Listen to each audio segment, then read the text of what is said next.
saw an anime. Today, just now, I watched the first episode of an anime called Assassin's Pride. It opens up, there's a guy standing in a room. He's like in a suit, and he's got a sword. He's he's the assassin. And there's a bunch of like cultists with handguns pointed at him. Someone shoots at him. It does yield, slices the bullet in half. And then they all start shooting. He just slices up all the bullets. Pretty basic anime stuff. And then he goes in there, he starts killing people, which is actually kind of fun to watch. But I got confused because I literally paused it. I thought I might have started the wrong episode. But no, it just kind of starts you in that spot. And I felt like I was in the middle of the show. It started me in the middle of the episode instead of the beginning. But no, that's the beginning. Starting right in the middle of a fight scene. Fights some guy with rag arms. But the rags are like sword proof or something. But then he gets away. He gets told he has to go tutor some fucking lady. Some kid. I like the build up here. Kind of starts you off strong with the action. And then it just there's no more action. Then he gets on a train. And he tells you about the little bit of lore about the world. Basically, Earth is just covered in monsters. But they live in the last remaining humans live in a giant lantern. I should just show up a picture, you'd understand. And each of the where there would be a bulb or a candle lit, that's a little town.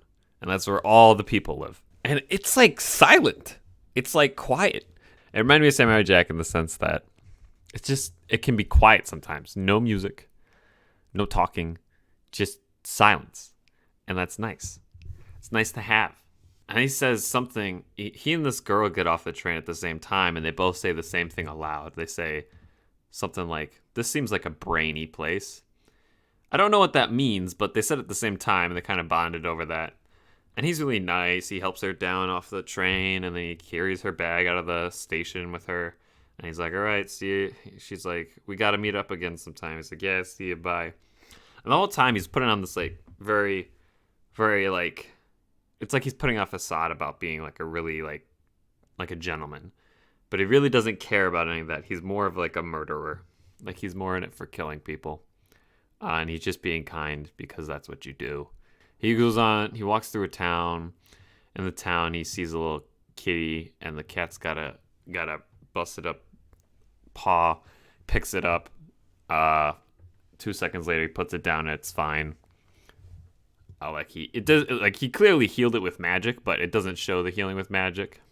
But all of this is done in silence, and he walks to the house that he's gonna be working at. He's hired as an instructor for the next 3 years for this girl. And then we get another exposition dump.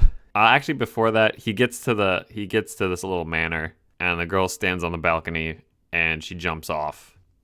She falls off. She jumps on the balcony for some reason, and then she falls, and of course he catches her.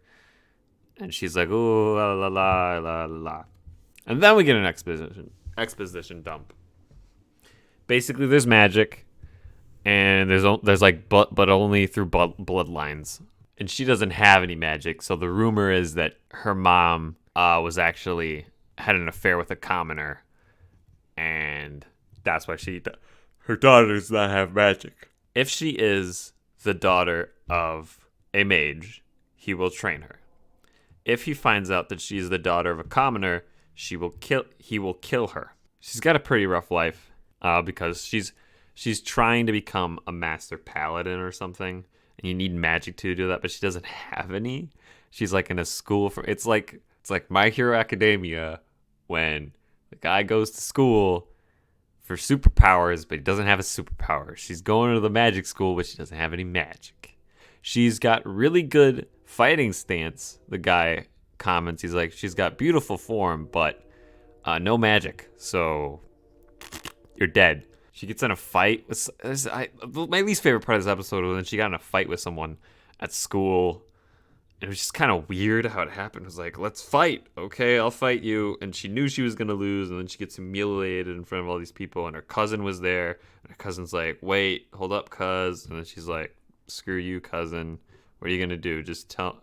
What are you going to do? Rub it in?" And she runs away. Very good use of silence.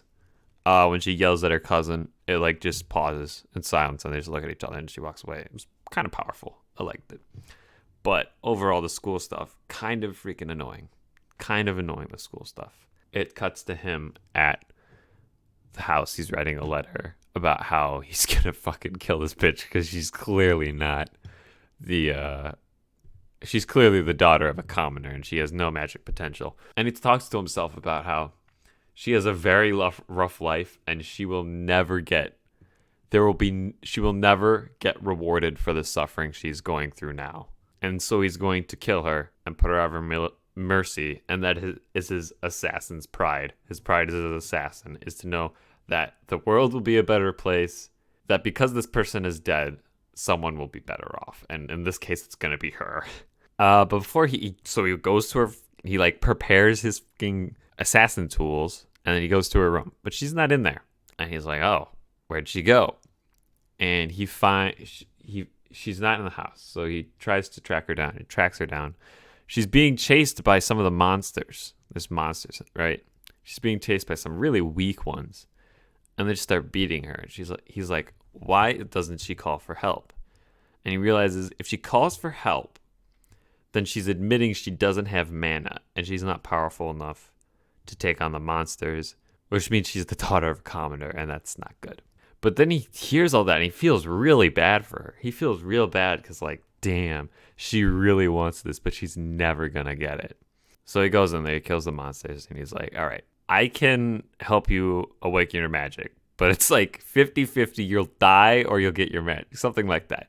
It doesn't say 50-50, but he's like, you're either going to die or you're going to get your mana. It's like, okay, so it's episode 1. Of course she's going to get her mana. She's on the cover. So he takes this like potion and he drinks some and then like they kiss and he like presumably like puts the potion in her mouth from his. Only lore reason I could think of for him doing that is that because he's a magic user, he needs to have some of it in his body and then put it in hers. Okay.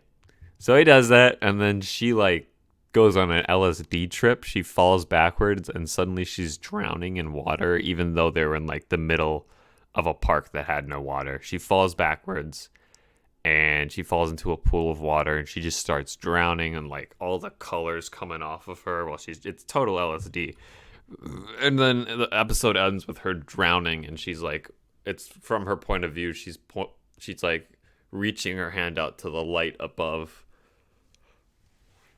Like she's drowning. She's reaching towards the surface and there's a light on the surface of the water.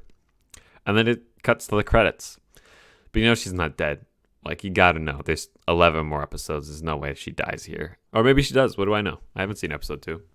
I don't think she does, though. If I could give this anime any rewards, it would be a great use of silence. I would have given this episode a good rating if it didn't have all the annoying school stuff. And the stupid thing where she fell off the balcony, that was too much, too heavy on the anime. What would I rate this first episode? It was better than mediocre. It was better than I expected to. I honestly started watching this because the girl on the cover looks like Asuna from Sword Art Online. And Sword Art Online is bad anime. And I was just like, maybe this would be a fun show that's bad to watch.